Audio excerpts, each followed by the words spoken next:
It's a tough time being a truck driver. I ain't gonna lie to you. I just heard some news. A trucking company called LTI Services just completely shut down. 250 trucks, about 300 trailers, just completely shut down out of nowhere. Now, obviously, 250 drivers are going to be out of a job. They need to scramble to look for a job.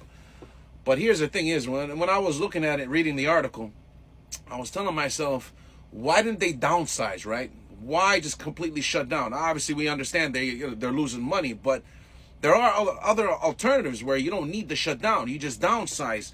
You know, instead of having 250 trucks, maybe have 50 trucks.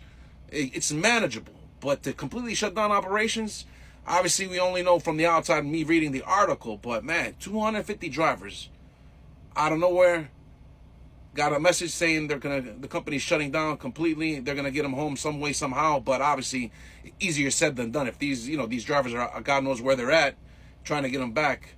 It's unfortunate, it's a sad situation. It's a tough time to be a semi-truck driver right now, man. God bless each and every one of you, man. Another worst week for the trucking industry.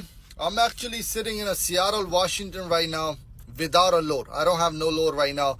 I dropped my load 8 o'clock in the morning and it's already 1 o'clock that I'm sitting here waiting for the load. A lot of people been asking me, does it gonna get fixed? Is it gonna get better? I have no fucking clue what is gonna happen because day by day it's getting worse and worse. I have no clue. I haven't seen trucking industry like this in the past 10 years. This is the worst year for the trucking industry. Worst year. And when I came to the truck stop, I reserved a shower. There were 23 people in front of me in the line. 23 people. It's been 4 hours I'm waiting for the shower. And they still 3 people ahead of me. Still. So you can imagine that how many people are sitting at this truck stop without a load. All the truck drivers, we have nothing else to do besides taking shower all day. Pray for everybody. Stay safe on the road. 90% of the truck drivers voted for Trump. Now they go to the ports and the piers and look for a load to carry, and they find out that half the fucking ships are empty and the other half are being diverted by China to other places. The only fucking thing you'll be hauling is Trump the fuck out of the White House back to Mar-a-Lago. Hey, this is Coach Tony. I'm out here talking with some of the truckers about President Trump's executive order on English proficiency. Any thoughts on that, brother? Yes. My name's Ernest Brown. I'm a trucker. I've been in the business since 1995, at my CDL since 1978. And I just want the truckers to know that this bag I got here, this trash. Some of these executive orders, that's all it is. That's trash. You guys go to work, do your job, be professional. God will take care of you. Thank you. All right, appreciate you, brother. So everybody's freaking out because our American ports are beginning to run a little dry. But what nobody's telling you is the reason why they're looking dry. Because they used to be flooded with Chinese exports. And if our ports here in America are looking dry, could you imagine how the ports in China are looking? Look up the images of all of the ships and all of the cargo containers that are in Shanghai's port alone. You don't have to look at all China. Look at Shanghai ports. Thousands amongst thousands of ships that are disabled because they have nowhere to ship containers to. Tens of thousands of cargo containers that are filled with products that now the Chinese are having to take those items out of the containers to try to salvage some of those goods if possible. But guess what? The United States is still selling our exports. Because unlike China, 18 countries have already come to agreements with the United States on this tariff policy. And we are still working on figuring out all the little details with all of these other countries that are coming in. But how many people, other than maybe South Africa, maybe, have agreed to China's tariffs and to officially trading with China? You may get a few here and there, if that. But everybody that China has gone to has said, we're sorry, we cannot consume as much as America consumes. But on the contrary, other nations are telling us we can make what China makes. So we're still winning. I picked up a truck driver yesterday here in the Fort Lauderdale metro area from one of the truck stops where they park their trucks, and actually took him home. And so I always talk to all of my riders normally. And so I'm asking him about how is the trucking business? How is it looking? What's going on? And he said it's getting scary, that he was already having trouble booking rides that he normally would do to loads to take from the Miami, Fort Lauderdale area to other parts of the country. Two large ports here. The Port of Miami is super large. Port Everglades, which is Fort Lauderdale, is smaller on the cargo, but still it's a large port when it comes to cargo. And he's saying that he's having trouble picking up loads out of the ports to take to other parts of the country from here. And I said, well, what's going on? And he says, well, it's got to be the tariffs, and that they are importing, receiving fewer containers, fewer goods in the ports, and it is trickling down to the truckers, which means there's less business for the truckers. And so for all of my truckers out there, I'm interested to hear what you're seeing. I'm interested to hear what you're experiencing right now. And, you know, I won't ask who you voted for, but I can guess, you know, you vote however you want to vote. But I'm sure this is not something that you voted for. You did not expect a trade war that would impact your trucking business and you to be able to have business to be able to feed yourself and your family. But it is impacting you. This is going to impact the amount of goods that we're going to see in stores. It's going to impact stores' abilities to sell, which is going to impact the number of people they're going to need to keep as employees in those stores or the hours that you have. Expect further cuts as this continues to start trickling down through all of the economy in the United States, and it's going to slow things down. Expect for those things we do see in the stores, so those prices to go up.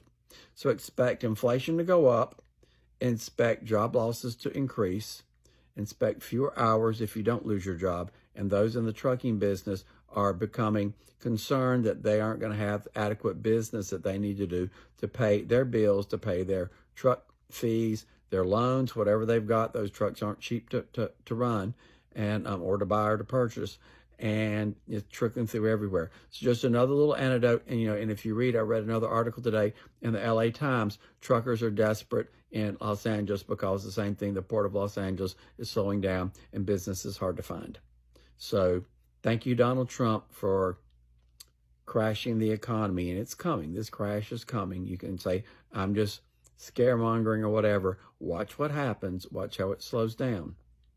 Donald Trump brought us into a recession before. Donald Trump is bringing us to a recession now. And he goes, oh, it'll be okay. We'll be great later. Donald Trump, you don't suffer like the rest of us. You don't live week to week or month to month, paycheck to paycheck, where people need to make a certain income to pay their bills. You just file bankruptcy and don't pay others. There you have it. Love to hear from my Democrats, my MAGAs, my crazies, my cuckoos, and my burned out light bulbs. What do you all think? And if you're a trucker, love to hear your experience and what you see and what you think is going to happen right now. So the truck drivers are quitting en masse due to the tariffs and what's not going to be coming into the United States anymore. And I would say don't panic, because where one would see like, oh my God, everybody's going to be quitting, recession. I think this is an opportunity for us to begin just creating our own products here in America, in the United States, so that we don't have to worry about what's going in and what's coming out. If we're creating everything right here for us, by us, we won't have to worry about what is going in and what is coming out. So guys, don't panic. Everybody, let's just start manufacturing, producing, agriculture, all of that. Like, it's time for Americans to depend on Americans and actually make America great. How about that? Don't panic. Find a way and make one. Good old CAU taught me that. You feel me? So yeah, we good, y'all. We good. Everybody come. Guys, things are a lot worse than I actually thought it was.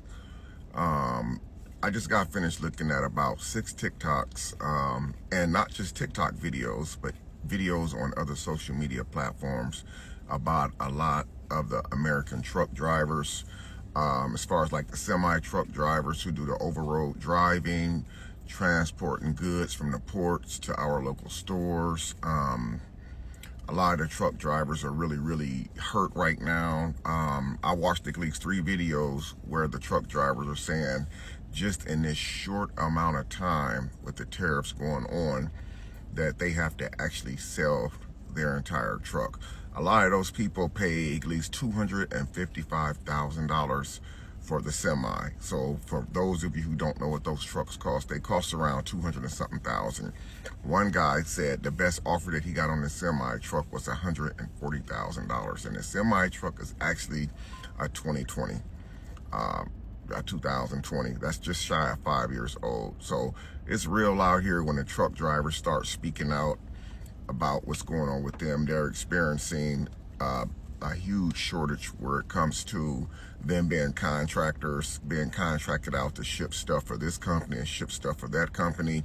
A lot of those guys that's even saying that selling their trucks, they're applying for local jobs where they can drive for a company. And they said a lot of those companies that ships products are actually laying their employees off. Or some of them are even cutting their employees' hours. So it's definitely real.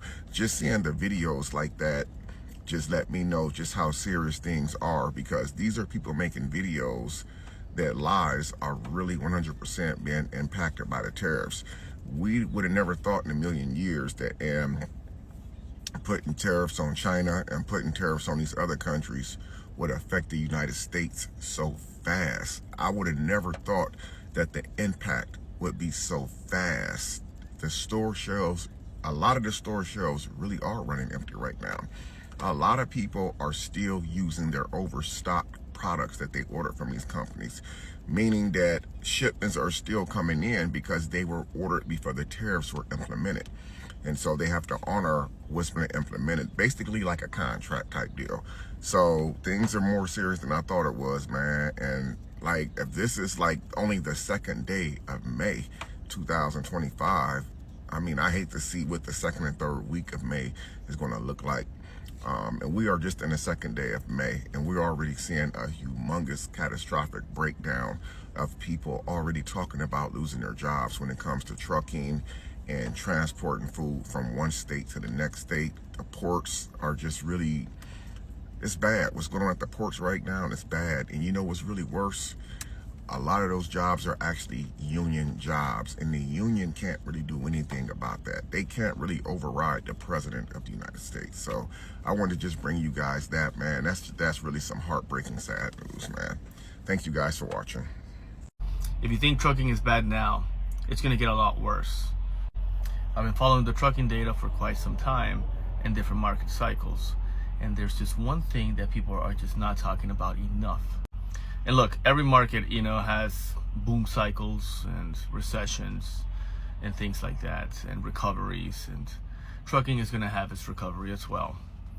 But the thing that people are just not really talking about is capitulation. If you look at every market crash out there, you know, it starts going on a downtrend, on a downtrend, on a downtrend. It has some recoveries here and there, you know, some bear traps, and then all of a sudden you have capitulation, that big sudden downturn where you think the world is going to end and things are never going to be the same again. Then after that you have consolidation, where things kind of like cool down and then you eventually recover. That is what I've been waiting to happen when it comes to truck driving. Even before Trump got elected, I understood this, and a lot of people would talk about, hey, trucking is getting a little bit better. The demand is balancing out versus the amount of trucks out there, and so many trucks have gone out of business. When I looked at the chart, I understood that there was a lot more pain to go. I think that we're getting near to that pain, and I think that the tariffs is going to be the catalyst that we need for us to see that capitulation in the market. Once we do see that sudden downturn and in that intense fear that's going to be all over the country, only then, I believe, is going to be a good time for us to say, okay, this is the bottom over here. Things are eventually going to get better from this point, but it is going to get a lot worse than it is right now. And this means that if you have any payments, if you're barely making it now, you're not going to make it later on. If you have any overhead at all, you most likely won't make it. You see, because I understood this, I put myself in a position where no matter what happens in the market, there's no possibility of me failing. This is why I think that truck driving is kind of a superpower if you use it correctly. Now, I make more sacrifices than the other truck driver, And I'm willing to do things that other people are just simply not. And that's why I sold everything I had. I live in my truck. And no matter what is happening in the market, I'm gonna survive. Now, I don't expect everyone to do this in order to survive. But you do have to understand that if you do have a high truck payment, if you're not on the road as much as you can, if you're not saving everything that you can, if you're not going as hard as you can, you're probably not gonna make it. And that's just the truth. Unless you have very specialized freight, unless you have contracts with people, or you are in a company that is most likely not gonna go out of business. If you are an owner operator and you're just one more guy out there that's making his payments, you're most likely not gonna make it. The fact of the matter is that after COVID, there were too many trucks out there on the road. And we are starting to see people get out of the business.